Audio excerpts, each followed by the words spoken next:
Assalamualaikum warahmatullahi wabarakatuh. Halo anak-anak SMA Negeri 1 Cikaka kelas 11 MIPA ya, khusus kelas 11 MIPA 1, 2, 3, 4, dan 5. Untuk pertemuan pertama kita, Bapak akan memberikan materi pendahuluan ya, yaitu penyampaian silabus. Di sini silabus matematika peminatan kelas 11 MIPA.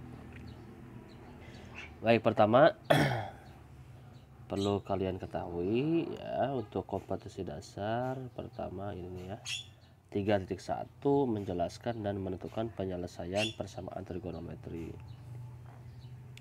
Kemudian yang kedua yang ini, oke, Bapak tandai seperti ini ya. Oke, yang ini nih ya, intinya yang ini nih, memodelkan dan menyelesaikan masalah yang berkaitan dengan persamaan trigonometri.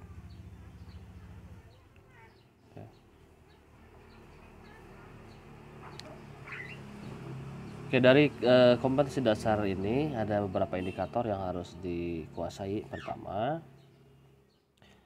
yaitu memahami pengertian jenis-jenis dan bentuk kurva fungsi trigonometri ya. Terus menentukan nilai limit menuju 0 dengan menggunakan rumus dasar limit trigonometri. Wah, ya silakan, ini ada beberapa materi prasyarat yang harus dikuasai ya. Kemudian menentukan himpunan penyesuaian persamaan trigonometri sederhana pada interval tertentu. Menentukan penyelesaian limit bentuk tertentu fungsi trigonometri dengan menggunakan rumus-rumus trigonometri. Kemudian menentukan penyelesaian persamaan trigonometri yang dapat dinyatakan dalam persamaan kuadrat ya. Oke. Menentukan penyelesaian persamaan trigonometri menggunakan bentuk K kali cos dikali X dikurangi delta dengan interval tertentu ya. Ini KD 3.1 ya, kompetensi dasar 3.1. Seperti itu indikatornya. 1, 2, 3, 4, 5, 6 ya, 6 indikator.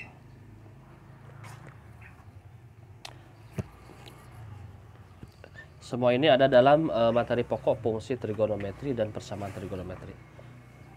Jadi silakan disiapkan. Kalian silahkan boleh mempelajari terlebih dahulu materi-materi yang akan datang ya, terutama yang paling dekat yaitu materi pokoknya itu fungsi trigonometri dan persamaan trigonometri. Oke. Kemudian untuk KD 4.1, modelkan dan menyelesaikan masalah yang berkaitan dengan persamaan trigonometri. Ada 3 indikator ya. Yang pertama ini, menyelesaikan limit bentuk tertentu fungsi trigonometri. Kemudian menyelesaikan persamaan trigonometri dalam persamaan kuadrat. Menyelesaikan persamaan trigonometri menggunakan bentuk K kali cos X kurangi delta. Oke, itu ya. Untuk silabus yang paling dekat ya. Kemudian berikutnya ke kompetensi dasar 3.2 ya, 3.2 ini dan 4.2. Kalau untuk KD ini yaitu membedakan penggunaan jumlah dan selisih sinus dan kosinus. 4.2 menyelesaikan masalah yang berkaitan dengan rumus jumlah dan selisih sinus dan kosinus. Nah, kalau kompetensi dasar yang ini ya, 3.2 dan 4.2 itu berada dalam ruang lingkup materi pokok rumus jumlah dan selisih sinus dan kosinus. Oke. Nah, silakan diperhatikan di sini. Ada beberapa indikator. Yang pertama, untuk KD 3.2, memahami konsep sinus dan kosinus di sini ya. Oke, yang pertama. Yang kedua, memahami hubungan antara fungsi sinus dan kosinus yang dinyatakan dalam rumus jumlah dan selisih sinus dan kosinus. Oke, itu ya. Kemudian yang ketiga, menganalisis rumus jumlah dan selisih trigonometri sehingga dapat membentuk kesimpulan mengenai rumus jumlah dan selisih trigonometri dan penerapannya dalam masalah nyata. Kemudian, menentukan solusi dari permasalahan yang berkaitan dengan rumus jumlah dan selisih sinus atau kosinus. Oke, 4 indikator ini terhimpun dalam KD 3.2. Berikutnya, indikator untuk 4.2 ya, yaitu menyelesaikan permasalahan yang berkaitan dengan rumus jumlah dan selisih sinus atau kosinus. Menentukan persamaan trigonometri yang identik dengan persamaan yang diketahui menggunakan rumus jumlah dan selisih sinus kosinus. Berikutnya, menentukan nilai perkalian fungsi trigonometri yang berkaitan dengan jumlah dan selisih sinus atau kosinus. Terakhir, menyajikan penyelesaian masalah yang berkaitan dengan rumus jumlah dan selisih sinus dan kosinus. Nah, ini materi ini mungkin kita akan selesaikan di semester 1 ya.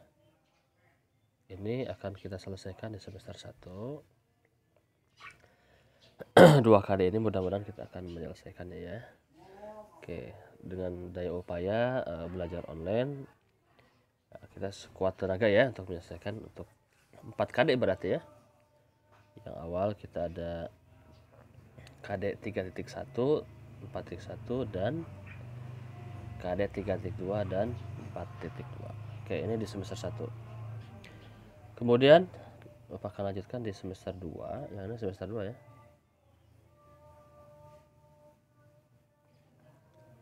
Di semester 2 ini ada beberapa KD, tapi secara indikator lebih sedikit. Pertama untuk 3.3 sekitar ada 5 KD ya. Kemudian 4.3 ada 4 KD. Nah, ini persamaan lingkaran ya. Ruang lingkupnya ada di persamaan lingkaran atau irisan kerucut. Nanti kita ambil materinya yang paling pas ya. Oke, ada persamaan lingkaran di dalam irisan kerucut seperti itu. Silakan dipahami, dibaca ini untuk indikatornya.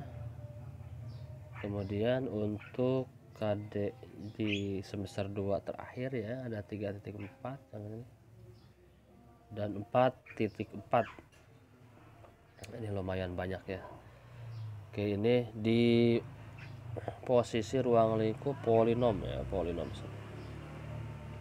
Nah, ini masih di semester 2 akhir ya. Ini semester 2 akhir. Oke. 1 tahun akan terasa singkat sekali. Mudah-mudahan semua ini lancar dan kita semua mendapat lindungan Allah Subhanahu wa taala untuk menyelesaikan pembelajaran ini ya. Baik, terima kasih Bapak Rasa untuk pertemuan pertama penyampaian silabus. Cukup di sini saja ya.